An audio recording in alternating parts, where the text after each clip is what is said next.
है साबिक IG jail खानाजात Shahid Salim को आज हिरासत में लिया गया है और इसके अलावा एक नया इंकशाफ किया है। इसहाक डार साहब ने भी नायब वज़ीर आज़म हैं जिन्होंने कहा कि साबिक DGI-SI लेफ्टिनेंट जनरल रिटायर्ड फैज़ हमीद ने उनसे मुआफ़ी भी मांगी थी। मुज़म्मिल साहब, क्यों मुआफ़ी मांगी गई? देखिए, ये उस वक्त की बात है जब फैज़ हमीद साहब आर्मी चीफ बनना चाहते थे और वो मुस्लिम लीग नून को ये यकीन दिला रहे थे कि मैं आपका वफ़ादार हूँ और माजी में जो कुछ हुआ है उस पर मैं माजरत खा हूँ। और वो ये कहते थे कि अगर आप मुझे एक मौका दें तो मैं ही वो वाहिद बंदा हूँ जिसने इमरान खान को बनाया है और वो इमरान खान को ख़त्म कर सकता है। लिहाजा I am the best choice. और इस सिलसिले में उन्होंने सिर्फ डार साहब से नहीं माफ़ी मांगी, जितने भी मुस्लिम लीग नून के लोग गिरफ़्तार हुए या जिनको भी फैज़ साहब से गिला था, फैज़ साहब ने उस वक्त सबसे ही माफ़ियाँ मांगी। और ये भी एक जगह ख्वाजा आतिफ साहब ने कहा है कि अपनी बच्ची के सर पे हाथ रख के भी उन्होंने वफ़ादारी का यकीन दिलाया और कैप्टन सफदर साहब भी को भी विन ओवर करने की कोशिश की। तो वो अपने चीफ बनने के लिए जो लॉबिंग कर रहे थे उस दौरान उन्होंने सबसे ही माफ़ियाँ मांगी क्योंकि वो बहुत डेस्परेटली चीफ बनना चाहते थे। सर, इसहाक डार साहब से माफ़ी के साथ साथ मजीद माफ़िया भी मांगी थी, क्यों? क्योंकि सिर्फ हुकूमत में रहना, इक़्तिदार में रहना ही उनका मकसद था। चीफ बनने थे कि वो प्रमोशन चाहते थे, चीफ बनना चाहते थे।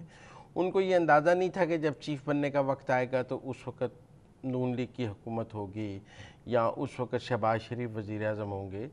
वो तो कैलकुलेट करके बैठे थे कि जब चीफ बनने का वक्त आएगा तो इमरान खान वज़ीर आज़म होंगे, लिहाजा all eggs were with Imran Khan वाली बात है, इन वन बास्केट। तो वो ये जो सब लोग अब बता रहे हैं ना, मतलब कि मुख्तलिफ के जी मुझसे माफ़ी मांगी, मुझसे फैज़म थे, ये जब फैज़ साहब का रोब था इनमें से कोई बात करने को कोई नहीं था। ख्वाजा आसिफ साहब आप कह रहे हैं कि उन्होंने हमें ख्वाजा आसिफ साहब ने कुछ बातें उस वक्त भी की हैं। Khwaja Sahab is an exception, उन्होंने कुछ बातें उस वक्त भी की हैं। लेकिन बाकी जो लोग, अब बहुत सारे लोग शेर बन के सामने आए हैं कि मैं भी फैज़, एक तो सब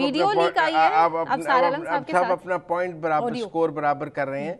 लेकिन जब फैज़ साहब का तूती बोलता था तब इनमें से किसी में जुर्रत नहीं थी। तो आज तो मतलब फैज़ साहब हिरासत में है और जवाब देने की पोजीशन में भी नहीं है और वो शिकस्त खा गए हैं। तो आज तो जो उनके बारे में जो मर्जी भी कह दिया जाए तो ठीक है। वो जब चीफ, ये एक आर्मी चीफ बनने की लड़ाई जो है ना, वो पाकिस्तान को इस सतह तक ले आई है क्योंकि फैज़ साहब बनना चाहते थे, आप समझें। उनके अलावा और अजहर अब्बास साहब बनना चाहते थे। उस वक्त 76 लॉन्ग कोर्स के सारे ही जर्नैल जो हैं वो चीफ बनने की दौड़ में शामिल थे और सब ने ही लॉबिंग की है, अकेले फैज़ साहब ने नहीं की है। सब ने ही अपनी अपनी जगह पे लॉबिंग की है, चाहे वो सबसे छोटे जनरल नुमान हो, उन्होंने भी कोशिश की है कि मैं चीफ बन जाऊँ क्योंकि हर कोई चीफ बनना चाहता है। एक चीफ बनना और चीफ के बाद एक्सटेंशन लेना, अच्छा, ये भी सबसे बड़ा मसला। सिर्फ हुआ ये है कि फैज़ साहब जब चीफ नहीं बन सके और रिटायर हो गए, फैज़ साहब ने उसके बाद भी काम जारी रखा, ठीक है ना, PTI के साथ और अपने पॉलिटिकल, बाकियों ने नहीं रखा।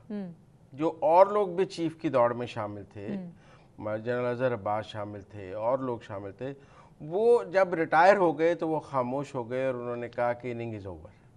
फैज़ साहब ने कहा इनिंग इज़ नॉट ओवर, वो उसके बाद भी एक इनिंग खेलते रहे। सिर्फ इतना ही फ़र्क है, वरना चीफ की दौड़ में तो सब ने बराबर ट्राई की चीफ बनने की और आसिम मुनीर का कुरान निकल आया और वो एक अलग बात है। लेकिन अब सूरत हाल ये है कि दिन ब दिन गिरफ्तारियाँ बढ़ती जा रही हैं और अब IG जेल गिरफ्तार हुए हैं पंजाब के शाहिद सलीम साहब जो 5 साल रहे हैं, अक्टूबर 2022 में रिटायर हुए। तो टेक्निकली ये इमरान PTI के दौर में ये IG जेल रहे हैं। हाँ जी।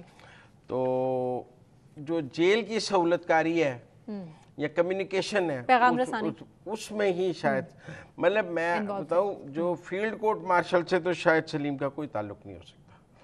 जो इन्होंने को आर्मी डिसिप्लिन की तो खिलाफवर्जी नहीं की, इन्होंने तो जेल में फैसिलिटेशन की होगी इमरान खान की, और उस फैसिलिटेशन पे का नेटवर्क जो पकड़ा जा रहा है उसके कुरे हो सकते हैं IG तक, साबिक IG तक मिले हों। लेकिन मैं समझता हूँ कि जो आर्मी एक्ट वाला मामला है जिसमें गिरफ्तारियाँ हैं और जिसमें बहुत सारे लोग मुख्तलिफ फिगर्स दे रहे हैं गिरफ्तारियों के, कोई कह रहा है 78 गिरफ्तारियाँ, कोई कह रहा है 52 गिरफ्तारियाँ, और फ़ौज अभी तक सिर्फ 3 गिरफ्तारियाँ मान रही है। लेकिन वो मामला ज़्यादा सीरियस है मेरे ख्याल में। मेरे ख्याल में ये मामला इतना सीरियस नहीं है। शायद सलीम साहब की भी बेल हो जाएगी और मेरे ख्याल में वो डिप्टी सुपरिटेंडेंट की भी जब गिरफ्तारी जाहिर की जाएगी और तो इसके अलावा मजीद जो 5 और गिरफ्तारियां की गई हैं ये लोग नौकरियों से तो निकल सकते हैं, टू बी वेरी फ्रैंक मैं कहूँ, फिर अदालतों से बहाल होते रहेंगे, ट्रिब्यूनल्स में इनके केस जाते रहेंगे, उनकी फैमिलीज ने अदालतों से रुजू कर लिया। ठीक है ना, शायद सलीम साहब तो रिटायर हो चुके हैं, उनके ऊपर तो एक केस बनेगा, पेंशन जब्त हो सकती है, लेकिन वो जो डिप्टी सुपरिटेंडेंट है उसको नौकरी से निकाला जा सकता है पीड एक्ट के तहत, जो वार्डन शॉर्डन है उनको आईजी निकाल देगा, तो कुछ लोग नौकरी से चले जाएंगे, कुछ की जमानतें हो जाएंगी, लेकिन मुझे ये कोई इतने बड़ा क्राइम नहीं लग रहा। अच्छा। मुझे ये लग रहा है कि ये जेल में सहूलतकारी ज़रूर हो, आप कह सकते हैं कि हुकूमत की या इंटेलिजेंस इदारों की नाअहली है, और इमरान खान साहब ने डिस्गाइज बहुत अच्छा किया। देखें अब ये पता लग रहा है कि उन्हें जेल में मुकम्मल सहूलियात थी, फ़ोन था, कम्युनिकेशन थी, हर चीज़ अवेलेबल थी।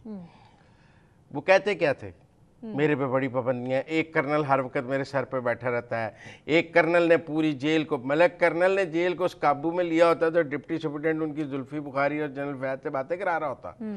आप मेरी बात समझे, लेकिन चूंकि खान साहब मीडिया को और नैरेटिव बिल्डिंग का खेल जानते हैं, लिहाजा जब उन्हें जेल में मराहत मिल रही थी तो उन्होंने कहा किसी का ज़हन इस तरफ ना चला जाए कि मैं कंफर्टेबल हूँ और मुझे को मराहत मिल रही है, उन्होंने यकदम एजेंसियों पर अटैक कर दिया। उन्होंने कहा एक कर्नल ने पूरी जेल पर कब्जा किया हुआ है, कर्नल हर वक्त मुझे कोई कर्नल की मर्जी के बगैर, अगर किया होता तो ये हाल होता, अगर किया होता तो अगर कर्नल ने जेल का कब्जा होता। ये तो सहाफियों ने भी क्लेम किया है, ये तो वकला ने भी क्लेम किया है कि उनकी एक कॉल पर उनसे इजाजत ली जाती थी कि जी वकला से मिलने की इजाजत है खान साहब से या नहीं, सहाफियों से मिलने की इजाजत है या नहीं, तो मना कर दिया जाता था। अगर अंदर आप मेरी बात सुनिए, अगर खान साहब के सेल की सर्विलेंस जो है वहां कोई कैमरा लगा होता या वहां उनकी सर्विलेंस की जा रही होती तो फिर इतने अरसे से मोबाइल तो नहीं यूज हो सकता था।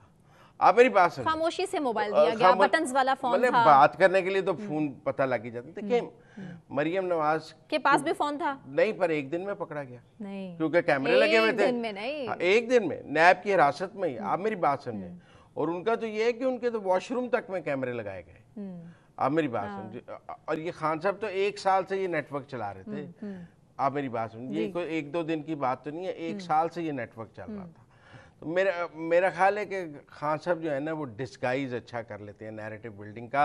वो जो सारा था ना, कर्नल ने जेल का कब्जा किया हुआ है, कर्नल मेरे सर पे बैठ रहता है, कर्नल नहीं था, डिप्टी सुपरिटेंडेंट की सहूलतकारी से वो लोगों को धोखा देना चाहते थे कि किसी का ज़हन इस तरफ ना चला जाए। ऐसी क्या बात थी इमरान खान साहब की तरफ से जो बहुत खामोशी से कम्युनिकेट की गई? क्योंकि सहाफ़ियों के जरिए तकरीबन जिस तरह से गुफ्तगू की जाती है, जो नैरेटिव वो बना रहे हैं, वो तो सब इस वक्त तो चैनल्स भी ऑन एयर कर रहे हैं, अब तो ऐसी कोई खामोश चीज है ही नहीं। आप मेरी बात सुनिए, जो वीडियो हुई जिसको बाद में बैरिस्टर गौहर ने भी डिसोन किया, उमर अयूब ने भी डिसोन किया, रहमान कमीशन वाली, वो मैसेज भी तो उन्होंने किसी तरह भेजा ना, वो इनके जरिए तो नहीं भेजा। ये तो ताल्लुकी का इजहार किया, ये तो है, लेकिन फिर भी ताल्लुकी का इजहार किया जब टीम पहुंची वहां पर। अच्छा मेरी बात इन्वेस्टिगेशन के लिए, और जो फौज के खिलाफ नैरेटिव के वो ट्वीट्स चलते थे